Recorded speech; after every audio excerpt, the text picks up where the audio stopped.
Covid মহামারীর 5 বছর পর আবারও চীন করোনা সদৃশ দ্রুত সংক্রামক ভাইরাসের মুখোমুখি হয়েছে।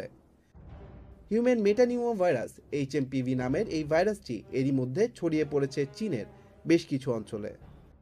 ভারতীয় বেশ কিছু সংবাদ মাধ্যম এবং সামাজিক পোস্টে ভাইরাসটি চীনে দ্রুত ছড়িয়ে পড়ার ইঙ্গিত পাওয়া যায়। সংবাদ মাধ্যমগুলো দাবি করে চীনের হাসপাতাল ও শ্মশানগুলো এরই মধ্যে চাপের মুখে রয়েছে। চীনের সামাজিক যোগাযোগ মাধ্যমে সম্প্রতি ছড়িয়ে পড়া ভিডিওগুলোতে চীনের কয়েকটি হাসপাতালে দেখা যায় ব্যাপক ভিড়। ভারতীয় সংবাদ মাধ্যম NDTV দাবি করেছে চীন এরই মধ্যে জরুরি অবস্থা ঘোষণা করেছে, যদিও এখন পর্যন্ত বিষয়টি নিশ্চিত করা সম্ভব হয়নি। চীনে ছড়িয়ে পড়া নতুন এই ভাইরাস সাধারণত কোভিডের মতো উপসর্গ সৃষ্টি করে। স্বাস্থ্য কর্মকর্তারা পরিস্থিতি নিবিড়ভাবে পর্যবেক্ষণ করছেন।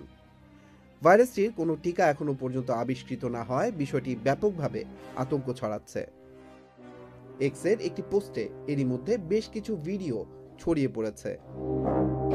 সেখানে বলা হয় চীন একাধিক ভাইরাসের সংক্রমণের মুখোমুখি হচ্ছে, যার মধ্যে রয়েছে ইনফ্লুয়েঞ্জা, মাইক্রোপ্লাজমা নিউমোনিয়া এবং কোভিড-19।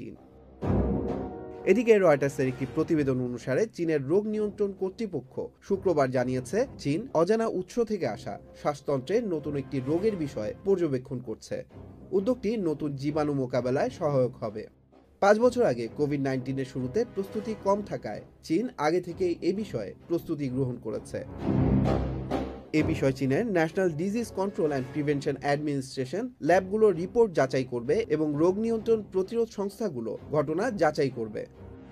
চীনের এক প্রশাসনিক কর্মকর্তার বরাত দিয়ে সিসিটিভির এক রিপোর্ট বলছে চীনে 16 থেকে 18 ডিসেম্বরের মধ্যে দেশটিতে তীব্র শ্বাসতন্ত্রের রোগের প্রবণতা বাড়তে দেখা গেছে। চীনের সাম্প্রতিক সংক্রামক রোগগুলোর মধ্যে রাইনো ভাইরাস এবং হিউম্যান মেটানিউমো ভাইরাসের মতো জীবাণুগুলো অন্তর্ভুক্ত রয়েছে। বিশেষত চীনের উত্তরাঞ্চলীয় প্রদেশগুলোতে এই সংক্রমণ বৃদ্ধির প্রবণতা দেখা যাচ্ছে। চীনের চিকিৎসকেরা HMPVর বিরুদ্ধে ব্যাপক হারে অ্যান্টিভাইরাল ওষুধ ব্যবহার থেকে বিরত থাকার পরামর্শ দিয়েছেন। Tanmoy Mahmud, channel I online.